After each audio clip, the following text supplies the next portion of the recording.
Subscribe करें हमारे YouTube channel को एवं बेल आइकन दबाना ना भूलें ताकि रोज की YouTube अपडेट्स आपको मिलती रहे।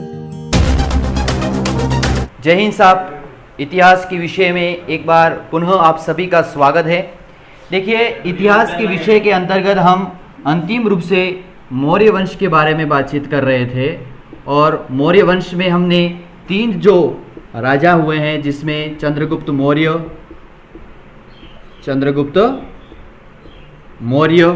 दूसरा बिंदुसार और तीसरा जो शासक है वो है अशोक। तो इनके बारे में हमने बातचीत कर ली थी।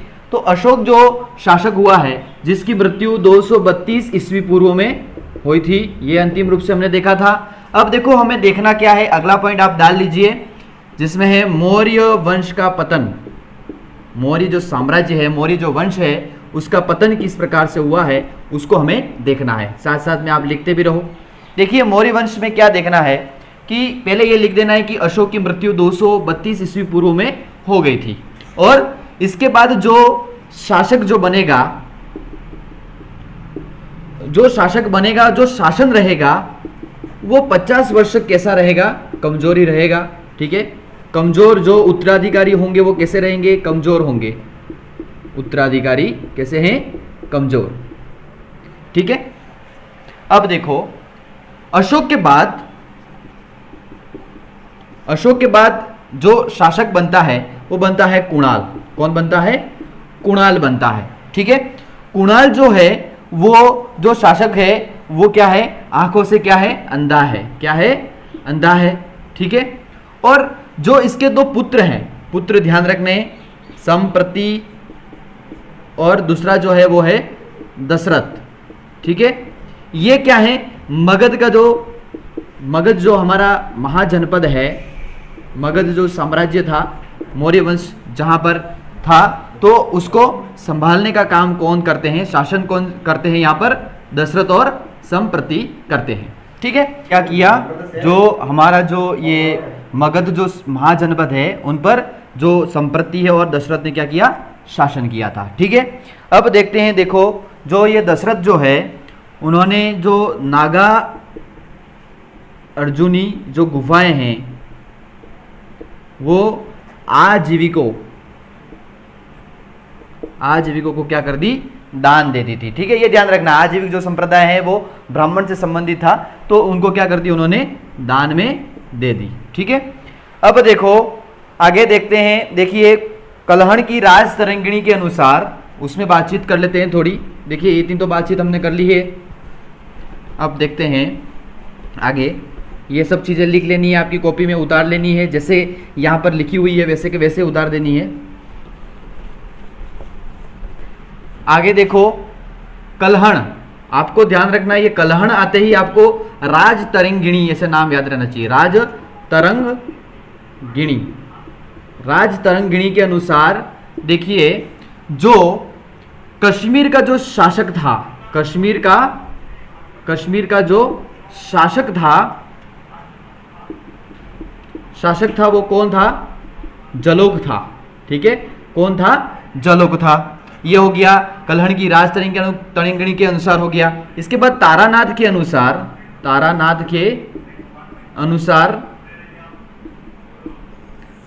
के अनुसार बातचीत करें तो तारानाथ ने क्या बता रखा है कि अशोक का जो पुत्र है, अशोक का एक पुत्र दूसरा भी था। अशोक के पुत्र और पुत्री के बारे में हमने पहले भी बात की थी। अशोक के जो पुत्र और पुत्री है उनका नाम देखिए, एक तो हमने पुत्री का नाम संघमित्रा देखा था और पुत्र का नाम महेंद्र भी देखा था। और ये तारानाथ जो इतिहासकार हैं उन्होंने अशोक का पुत्र वीरसेन को बताया है। जो वीरसेन जो था वो गांधार का शासक था और शासक भी कैसा, स्वतंत्र शासक था। ये ध्यान रखना है आपको, वीरसेन जो था वो गांधार का शासक था और स्वतंत्र शासक था। ये अशोक के बाद की बात कर रहे हैं हम। ठीक है, और धीरे धीरे अब क्या होता है कि अंतिम जो शासक होता है, मौर्य वंश का जो अंतिम शासक, मौर्य वंश का, ध्यान लिख लेता हूं मैं, मौर्य वंश का अंतिम जो शासक है उस शासक का नाम क्या है, बृहदत्त नाम है। ठीक है, ये वृद्धदत्त जो है वो क्या है, मौर्य साम्राज्य का अंतिम शासक है। और जो ये बृहदत्त है उसका एक सेनापति था, सेनापति जो था वो ब्राह्मण था, जिसका नाम क्या मिलता है, यहां लिख लेते हैं, जिसका नाम है पुष्यमित्र शुंग। क्या नाम है, पुष्यमित्र शुंग है, जिसने क्या कर दी, बृहदत्त की क्या कर दी, हत्या कर दी। क्या कर दी, बृहदत्त की क्या कर दी, हत्या कर दी। ठीक है।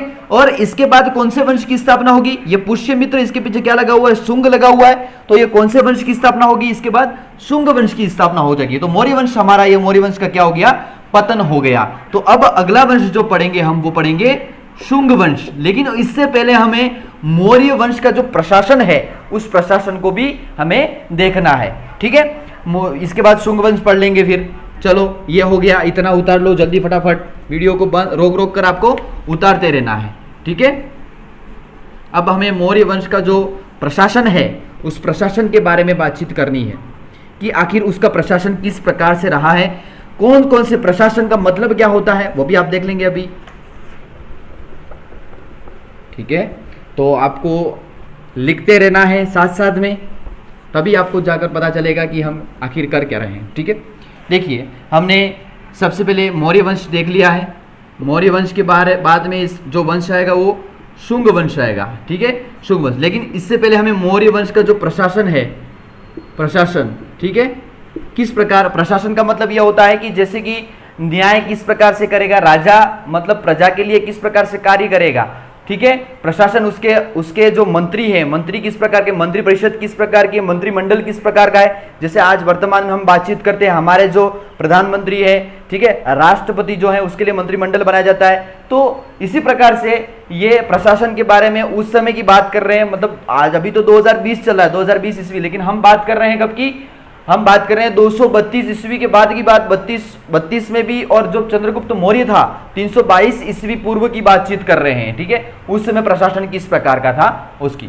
तो चलिए अब बातचीत करते हैं हम मौर्य प्रशासन की, फिर हम शुंग वंश के बारे में देख लेंगे। नॉर्मली ये शुंग वंश छोटा ही है, और पहले प्रशासन बहुत बड़ी चीज़ है। प्रशासन के बारे में यहाँ से 1-2 प्रश्न बनकर आएंगे आपके, तो देख लेते हैं अब मौर्य प्रशासन। देखिए जो मौर्य प्रशासन है, मतलब मौर्य जो काल है, मौर्य काल में भारत में पहली बार केंद्रीकृत शासन व्यवस्था की स्थापना की गई। मौर्य काल में केंद्रीकृत शासन व्यवस्था की स्थापना की गई। ठीक है, यह ध्यान रखना है आपको कि मौर्य प्रशासन जो है, मौर्य कार्य जो है वो केंद्रीकृत शासन प्रणाली पर आधारित था, और यह व्यवस्था भारत की पहली कह सकते हैं आप। ठीक है, पहली केंद्रीकृत शासन व्यवस्था किसने शुरू की, मौर्य वंश ने। ठीक है, आगे देखते हैं। देखिए मौर्य प्रशासन के बारे में क्या दे रखा है। अब जो इसकी सत्ता थी वो केंद्रीकृत न होकर राजा के पास तो थी, लेकिन राजा कैसा होता था, निरंकुश भी नहीं होता था, मतलब वह जनता का भी उसके ऊपर प्रभाव था। ठीक है, अगली बात देखो, कौटिल्य के अर्थशास्त्र में क्या बता रखा है। अब ये जो कौटिल्य है, कौटिल्य के हमने 3 नाम देखे थे। कौटिल्य भी बोलते हैं उसको क्या बोलते हैं, विष्णुगुप्त भी बोलते हैं, और उसको क्या बोलते हैं, चाणक्य भी बोलते हैं। ठीक है, इनकी पुस्तक है वो क्या है, अर्थशास्त्र है। ठीक है, कौन सी पुस्तक है, अर्थशास्त्र। इतना भी आपको ध्यान रखना है। देखिए अब इसमें क्या बता रखा है कि राज्य जो है, राजा जो होता है वो राजा ही सिर्फ होता है, तो राजा ही अकेला कुछ नहीं कर सकता है। राजा जब बन जाता है तो उसके नीचे भी अंग होने चाहिए अलग अलग। तो वो अंग कौन कौन से हैं, सबसे पहले तो इन्होंने जो अंग बताए वो बताए, कितने अंग हैं, इन्होंने 7 अंग बताए हैं। कितने, 7 अंग बताए हैं। पहला जो है वो कौन सा होगा, राजा होगा। इसके बाद दूसरा जो होगा वो अमात्य होगा। अमात्य का मतलब होता है मंत्री, क्या होगा, मंत्री होंगे। इसके बाद तीसरा जो बता रखा है वो बता रखा है जनपद होने चाहिए। ठीक है, और क्या होने चाहिए, उसके बाद दुर्ग होना चाहिए। इसके बाद कोष होना चाहिए, धन होना चाहिए उसके पास।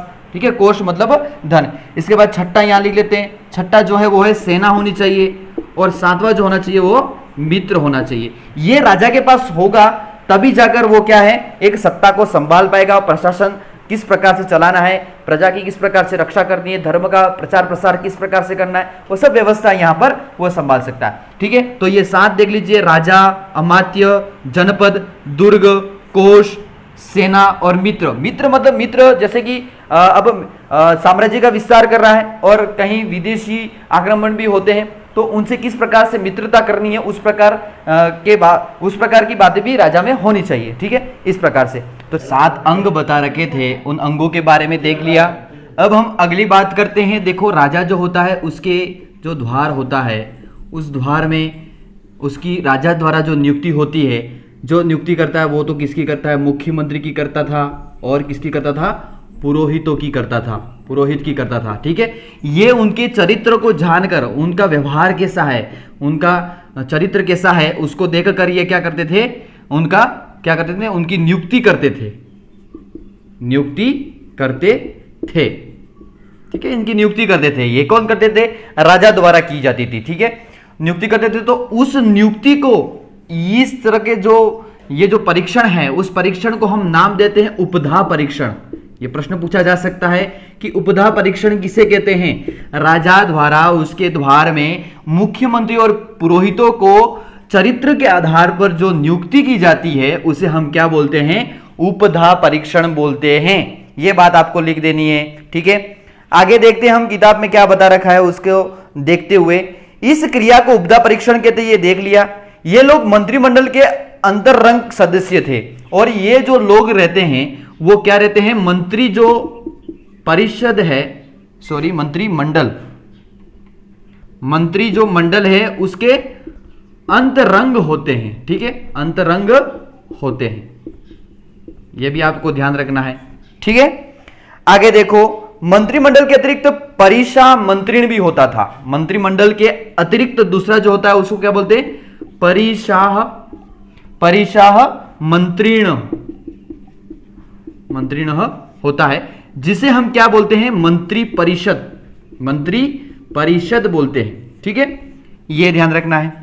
ये सब राजा के नीचे जो कार्य करने वाले जो लोग हैं उनकी बातचीत कर रहे हैं, उनका प्रशासन किस प्रकार का है उनकी बात कर रहे हैं। ठीक है, अब बात करते हैं केंद्रीय प्रशासन किस प्रकार का था। देखिए, केंद्रीय प्रशासन का मतलब क्या होता है। देखो, सबसे पहले हम बात कर रहे हैं कौन से जनपद की, मगध की बात कर रहे हैं हम।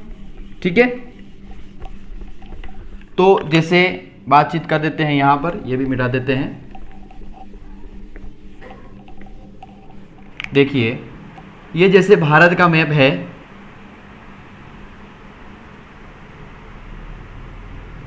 और इस भारत के मैप में हम देख रहे हैं ये मगध साम्राज्य, मतलब यहां की बात कर रहे हैं। केंद्र का जो केंद्रीय जो प्रशासन है उसकी बातचीत कर रहे हैं, केंद्रीय प्रशासन किस प्रकार का था। ठीक है, केंद्रीय प्रशासन मतलब मगध की बात कर रहे हैं, मतलब किसकी, पाटलिपुत्र की बात कर रहे हैं। ठीक है, पाटलिपुत्र की बात कर रहे हैं हम। ठीक है, देखिए केंद्रीय प्रशासन क्या था, अर्थशास्त्र। तो अर्थशास्त्र जो किताब है वो किसकी है, आपको हमेशा ध्यान रखना है, ये कौटिल्य की पुस्तक है। किसकी है, कौटिल्य, चाणक्य, विष्णु गुप्त की पुस्तक है ये। ठीक है, कौटिल्य के अनुसार 18 विभाग बता रखे हैं, 18 विभागों के बारे में बता रखा है, जिसमें देखिए उन 18 विभागों का उल्लेख किया गया है। उसे हम क्या बोलते हैं, तीर्थ बोलते हैं। क्या बोलते हैं, तीर्थ बोलते हैं। कौटिल्य की जो पुस्तक है अर्थशास्त्र, उसमें यह बताया गया है। ठीक है, 18 विभागों का उल्लेख किया गया है, जिसे हम क्या कहते हैं, तीर्थ कहते हैं। क्या कहते हैं, तीर्थ कहते हैं, यह ध्यान रखना है। ठीक है, तीर्थों के अध्यक्ष को क्या कहा जाता है, अब तीर्थों के भी अध्यक्ष होते हैं। तीर्थ के, अब तीर्थ हो गए, तीर्थ के अध्यक्ष होते हैं। अध्यक्ष जो होते हैं उसको क्या बोलते हैं, महामात्र बोलते हैं। क्या बोलते हैं, महामात्र बोलते हैं। ठीक है, सबसे पहले हमने बात क्या से शुरू की, जैसे मगध जो है पाटलिपुत्र है, उसमें केंद्रीय प्रशासन की बात करें। जैसे अभी वर्तमान में हम बात करते हैं, हम अभी कहां बैठे हुए, प्रांत राज्य में बैठे हुए, और हमारी केंद्र की सरकार कहां पर है, दिल्ली में। तो उसी प्रकार से यहां मगध जब साम्राज्य था, उसमें मगध की राजधानी पाटलिपुत्र जो थी, मगध जैसे हम जनपद की बात करें तो उसकी राजधानी कौन सी थी, राजगृह या गिरिव्रज थी, गिरिव्रज थी। ठीक है, वर्तमान में पाटलिपुत्र है। आप अभी वर्तमान में जैसे बात करें, बिहार की राजधानी क्या है, पटना है कि नहीं है, उसी प्रकार से बिहार की राजधानी पटना। तो महाजनपदों की बातचीत कर रहे हैं, उसमें जो कौटिल्य के अनुसार जो प्रशासन जो है उसमें जो सबसे पहले 18 विभागों के बारे में बताया गया, उन विभागों को क्या कहते हैं, तीर्थ कहते हैं, और उनके अध्यक्ष को क्या कहते हैं, महामात्र कहते हैं। ठीक है, यह बात ध्यान रखो, आप इतनी बात लिख लो। ठीक है, आगे सर्वाधिक महत्वपूर्ण तीर्थ थे। अब सर्वाधिक जो महत्वपूर्ण जो तीर्थ थे, तीर्थ कौन कौन से हैं, सर्वाधिक जो महत्वपूर्ण है, सर्वाधिक महत्वपूर्ण तीर्थ जो थे वो तीर्थ कौन कौन से थे, जिसमें महत्वपूर्ण जो है, जैसे पहला जो है वो है मंत्री एक तो राजा के पास रहते थे। ठीक है, दूसरा जो है वो क्या है, पुरोहित। ठीक है, पुरोहित, उसके चरित्र को देखकर पुरोहित बनाए जाते थे, हमने देखा था अभी उपधा परीक्षण के बारे में। इसके बाद जो है सेनापति। ठीक है, सेनापति भी राजा के पास रहते थे, ये पता है। और चौथा जो है वो युवराज, उसका बेटा। ठीक है, ये इसके सर्वाधिक महत्वपूर्ण तीर्थ हैं। ठीक है, तीर्थ ये हो गया बात। और अध्यक्ष जो है वो कौन सा है, महामात्र को क्या बनाया जाता था, अध्यक्ष बनाया जाता था। तो ये हो गया केंद्रीय प्रशासन हो गया। अब अगला हमें देखना है समाहर्ता। क्या देखना है, समाहर्ता किसे बोलते हैं, देखो समाहर्ता के बारे में देखना है। देखो समाहर्ता का क्या होता है, मतलब इसका कार्य राजस्व एकत्रित करना, कर इकट्ठा करना, पैसे इकट्ठे करने, राजस्व संबंधित जो बातें हैं, राजस्व एकत्रित करना। समाहर्ता का काम क्या है उसके बारे में देख रहे हैं। राजस्व एकत्रित करना, राजस्व को क्या करना, एकत्रित करने का काम। आय व्यय का ब्यौरा तैयार करना, कितना व्यय करना है, कितना आय करना है, कि किस प्रकार से क्या चीजें खरीदनी है, इन सब का जिम्मा किसके पास था, समाहर्ता के पास। मतलब आय व्यय का ब्यौरा क्या है, आय व्यय का ब्यौरा जो तैयार करता था वो कौन करता था, समाहर्ता करता था। और वार्षिक बजट भी तैयार कौन करता था, वर्ष भर में हमें किस प्रकार से क्या क्या कहां पर खर्च करना है, तो वार्षिक बजट भी ये तय करता था। ठीक है, ये एक बात भी लिख दो इधर, वार्षिक बजट को तैयार करना, ये तीन बातें ध्यान रखनी है। ठीक है, समाहर्ता के द्वारा। समाहर्ता यूं पॉइंट डाल देना है, राजस्व एकत्रित करना इसका काम, दूसरा काम आय व्यय का ब्यौरा तैयार करना, तीसरा वार्षिक बजट को तैयार करना, ये तीन काम थे उसके। ठीक है, अब अगली बात करते हैं सन्निधाता। सन्निधाता का मतलब होता है कोषाध्यक्ष। क्या होता है, कोषाध्यक्ष। देखो पहले ये मिटा देते हैं, फिर अगली बात करते हैं हम कोषाध्यक्ष की। ये बात उतार लो आप सभी फटाफट, अगली देखते हैं हम। अगला जो प्रशासन के अंतर्गत आता है वो आता है सन्निधाता, मतलब कोषाध्यक्ष। पॉइंट डाल दो।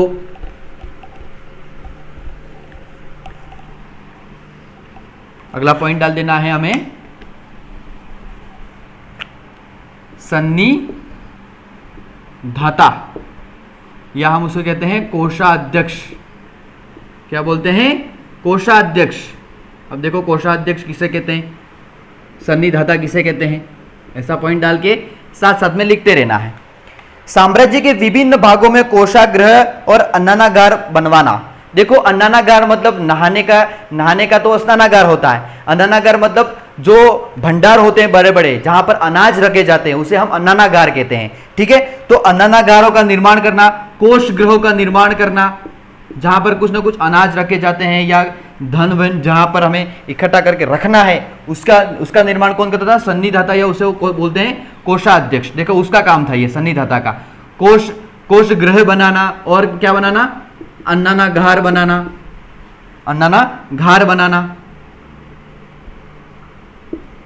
अन्नानागार बनाना। ठीक है, ये सभी काम किसके हैं, ये काम किसके थे, सन्निधाता के काम थे। ठीक है, ये काम किसके थे, सन्निधाता के काम थे। ठीक है, अन्नानागार मतलब क्या होता था, अनाज को रखने की जगह। ठीक है, ये भी लिख लेना आप साथ में, भंडार गृह। ठीक है, इन सब का निर्माण करने का काम सन्निधाता का था, कोषाध्यक्ष का। आगे देखो, अर्थशास्त्र में 26 विभाग अध्यक्षों का उल्लेख किया गया है। अब अर्थशास्त्र में क्या बता रखा है, ऐसे कैसे किसने थे बता रखे हैं, इन्होंने 26 बता रखे हैं। अर्थशास्त्र किसकी पुस्तक है, अभी बताया था मैंने अभी थोड़ी देर पहले आपको, चाणक्य, या उनको क्या बोलते हैं हम, कौटिल्य की पुस्तक है ये। ठीक है, ये ध्यान रखना है आपको। 26 विभागाध्यक्ष के बारे में बता रखा है इनके द्वारा। देखिए विभागों का अध्यक्ष कैसे, आप देखो इसके बारे में इन्होंने बता रखा है कोषाध्यक्ष। सबसे पहले क्या बता रखा है, विभागों का जो अध्यक्ष होता है, विभाग अध्यक्ष, देखो सबसे पहले बता रखा है जो है वो है कोषाध्यक्ष। कोषाध्यक्ष के बाद दूसरा है शीताध्यक्ष,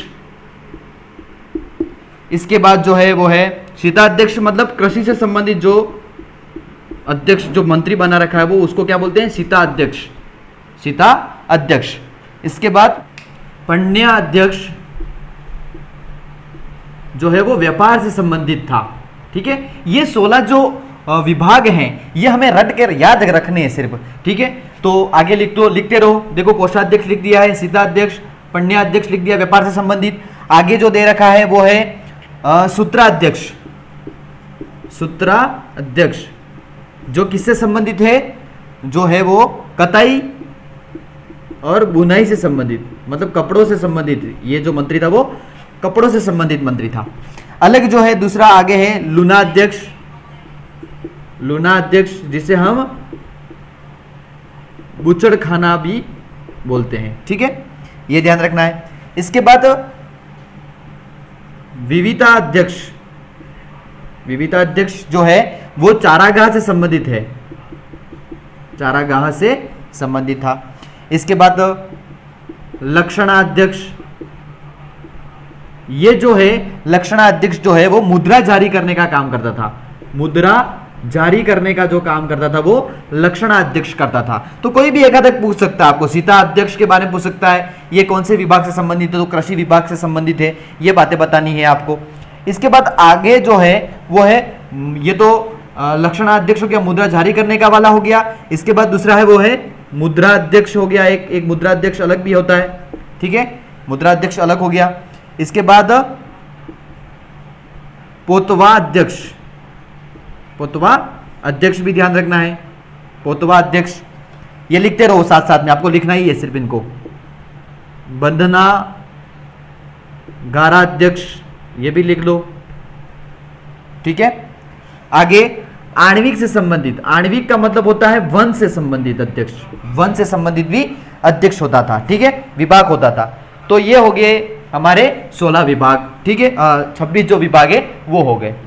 अब आगे ये देखना है कि युक्त और महायुक्त जो होते हैं, जो युक्त और उपयुक्त जो होते हैं वो महामात्य जो होते हैं तथा अध्यक्षों के नियंत्रण में निम्न स्तर के कर्मचारी होते थे। चलो ये बातें इतनी लिखने वाली नहीं है, ये 16 विभागों के बारे में आपको जानकारी रखनी है। अब आगे हम देखते हैं, ये तो हमने देख लिया कौन सा केंद्रीय जो प्रशासन है वो किस प्रकार का था वो देख लिया। अब अगली बात जो करते हैं वो प्रांतीय जो प्रशासन है उसके बारे में देखनी है। प्रांत का मतलब क्या होता है, राज्य, जनपद जो हमने देखे थे।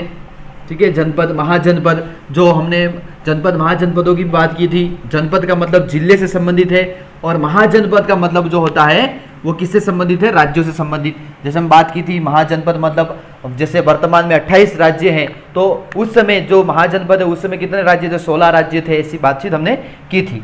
तो अब बात करते हैं हम प्रांतीय प्रशासन के बारे में। देखिए प्रांतीय प्रशासन किस प्रकार का था। केंद्रीय प्रशासन हमने देख लिया, प्रांत का मतलब होता है राज्य में। ठीक है, राज्य में किस प्रकार से व्यवस्थाएं थी। तो अशोक के समय मगध साम्राज्य के 5 प्रांतों का उल्लेख मिलता है। देखो अशोक के समय बात कर रहे हैं हम, अशोक के समय जो प्रांतों की संख्या मिलती है वो कितनी मिलती है, 5 मिलती है। कितने प्रांतों की संख्या मिलती है, 5 प्रांत बना रखे थे इन्होंने अशोक के समय। और अशोक से पहले जो शासक थे, बिंदुसार से भी पहले चंद्रगुप्त, चंद्रगुप्त ने कितने प्रांत बना रखे थे, 4 प्रांत। 4 प्रांतों का उल्लेख हमें मेगस्थनीज के इंडिका से मिलता है। मेगस्थनीज की इंडिका से हमें मिलता है। इंडिका उसकी पुस्तक थी, आप सभी को पता है। ठीक है, अब बात करते हैं हम इन 5 प्रांतों में हमें देखना है। देखिए अशोक के द्वारा जो 5 प्रांत बताए गए वो 5 प्रांत हमें देखने हैं। ठीक है, चंद्रगुप्त मौर्य ने कितने बताए थे, 4 बताए थे। ये भी ध्यान रखना है आपको, नॉर्मल सी जानकारी। तो 5 प्रांत कौन कौन से हैं। पहले प्रांत जो है वो है तक्षशिला, पता ही आपको, तक्षशिला सुनी रखा है। गांधार, ठीक है, इसके बारे में सुन रखा है आपने। दूसरा जो है अवंती, अवंती उज्जैन। और तीसरा जो है वो है कलिंग। कलिंग की जो राजधानी है वो कौन सी है? तोसली। ठीक है। चौथा जो दे रखा है वो है मध्य देश। मध्य देश जिसकी राजधानी कौन सी है? पाटलिपुत्र। ठीक है। ये हो गए हमारे 4, तो ये हो गए। और 5वां जो बता रखा है वो कौन सा था? 5वां जो है वो है, हाँ, एक बता रखा है दक्षिणापंथ। दक्षिणापंथ जिसकी राजधानी क्या है? सुवर्णगिरी। क्या है? सुवर्णगिरी। तो ये 5 ध्यान रखने हैं आपको। तो चंद्रगुप्त जब मौर्य था तब 1, 2, 3 और 4 थे, और 5वां जो ये है ये अशोक के समय बना है। ठीक है। तो 5 प्रांत थे अशोक के समय, ये ध्यान रखना है आपको। कलिंग पता ही है, कलिंग का युद्ध, उसने 1 लाख जो लोग हमने देखे थे उनकी मृत्यु होने के बाद इन्होंने धम्म का मार्ग अपनाया था। ठीक है। तो ये अगली हम बात करते हैं आगे। देखिए अब ये जो प्रांतीय प्रशासन है, प्रांतीय क्या है?